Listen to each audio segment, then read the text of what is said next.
What makes your heart swell with joy?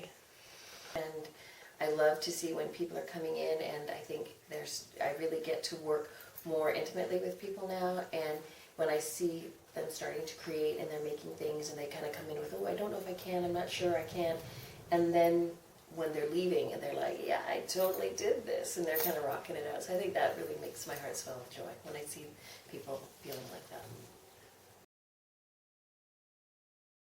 About these is that one of the great things is that they're an excellent starting point, because the techniques and things that they'll learn in the class are different techniques that they can then take and put into any kind of mixed media they want. They can put them on journals. They'll learn how to work with the clay, ways to make different patterns, embedding. We'll also go over the eye technique. But what I really like about it is how you can start to apply it in different ways. You can do mixed media with it. I know people who are making jewelry with it. They're doing journals, they're making sculptures.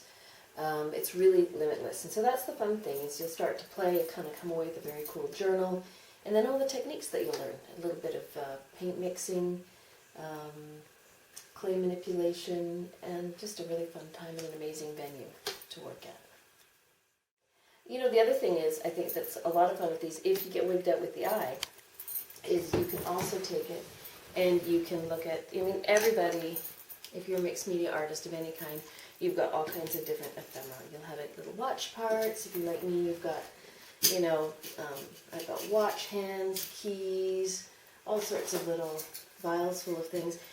By doing these, then I can start to incorporate some of my favorite things. And so one of the journals that I've done before is taken some of my favorite things that I didn't know what to do with and started to incorporate them into a journal. And so it can kind of be anything that you really like. And so I think a fun way to do it is to have a collection of your favorite things. And that, my initial there, old coins and things like that. There's keys. And then you kind of play around with that idea as well. Or, if you don't want to do a regular journal, you could also take something like this, which is an old book on mythology, and create your own little creature to kind of go on it. Working with the eye, you could even take some of your favorite things and put them on your favorite book. And then you could kind of make a found object journal. So come play.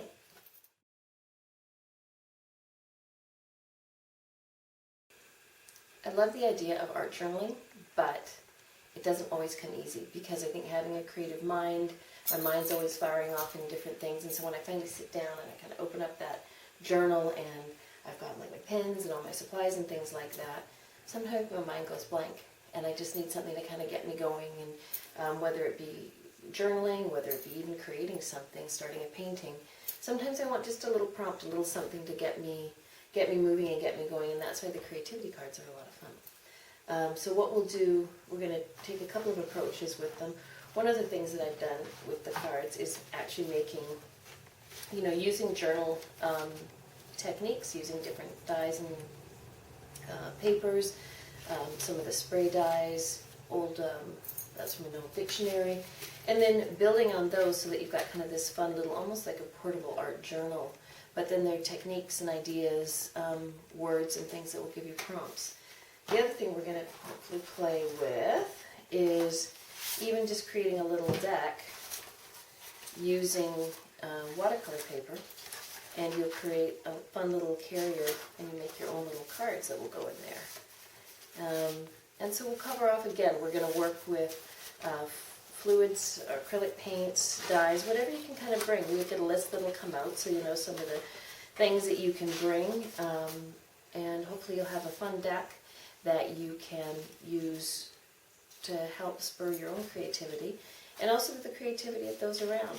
I think it'll be kind of a fun thing also to make these cards and to be able to trade them with one another and find out kind of what it gets everybody ticking. So I'm looking forward to this class for sure. What tool can you not live without? A fine liner, like a micron, or I like the Copic ones, or those little pip pens. I would say those ones, they're my go-to for so many things. I would say that was probably it. Not very exciting. And your favorite pretend curse word? Oh. say holy cow a lot.